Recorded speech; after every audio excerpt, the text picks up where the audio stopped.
Welcome to Saratoga CRM. Today we're going to be looking at dashboards. When one logs into Thin Client, he is greeted by a dashboard containing various elements, like for Internet Explorer users, Outlook elements like emails, and various reports.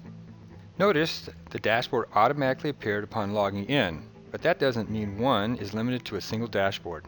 Notice under the dashboard menu we have several to choose from.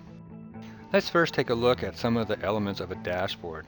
As we stated, Internet Explorer users can embed Outlook elements like emails, appointments, or even contacts. Now the reports that we see here have the same function as an query tool. You can of course send items directly from the dashboard.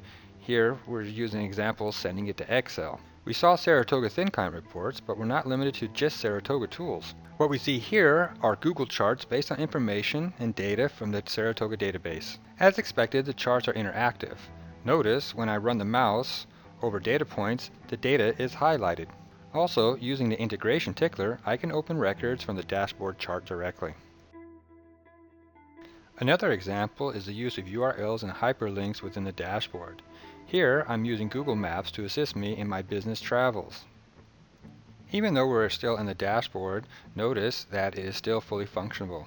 Once the route completely loaded, I can use the map in the dashboard to test different travel route scenarios.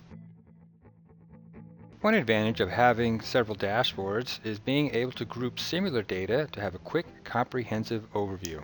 Notice after I selected the pipeline dashboard, I see different graphs which all have to do with the company's sales pipeline data. Notice the data is displayed in different formats, be it a pie chart, point chart, or bar chart. These are just 3 examples of many charts which are available. But how can I edit a dashboard to custom fit my needs? Well, we start off by going to the top right of the screen. You see where it says Edit. Once we click on Edit, we notice to the left that there are 3 elements that we can use to drag and drop, as I am doing here for Report. Once I hold it with a right mouse click, set it where I want it to, I can browse for the report that I'm looking for. Here, I want something in pipeline, so I'm limiting all my reports to the pipeline reports, and I'm selecting that pipeline report that is missing my dashboard. Now, I go to the top right, and I can save it. If I want to show this dashboard when I log in, I would select this checkbox. Once I'm happy with my configuration, I can save it. Once we're back in the dashboard, and I scroll down, I can see the report that I just added. Now that I see that I selected the correct pipeline report, then I can go back in and I can edit it to make it a little bit more readable. I can rearrange items if I want to. Notice I'm back into editing, and I can see which report I want to move around.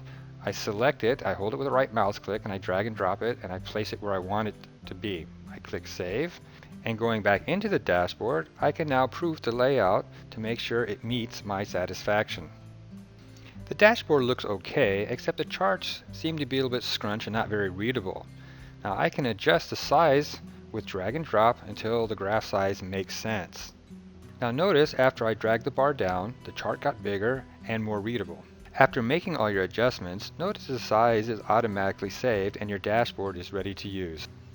Here we will reopen the dashboard to make sure that everything has been saved and is to your satisfaction. Notice that the dashboard looks good and is ready to use. The last item to demonstrate is adding a URL, whether it is to display an Outlook item like email or a contact, or a website. Going back into edit mode, we'll go to the left and add a web page. Here we'll put in CNN as the title, type in the URL, and when we're finished with that, we'll save it. And then going back into our dashboard and scrolling down, we will see the URL we just added. Creating a new dashboard is similar to editing one. Start on the left at the dashboard's menu item and select New Dashboards. As seen before, use drag and drop to drop elements from the left to form the dashboard as desired. Give it a name. Here I'll type Dashboard New. I decide if I want the dashboard to automatically appear upon login, and then I save it. Here can one see the new dashboard just created.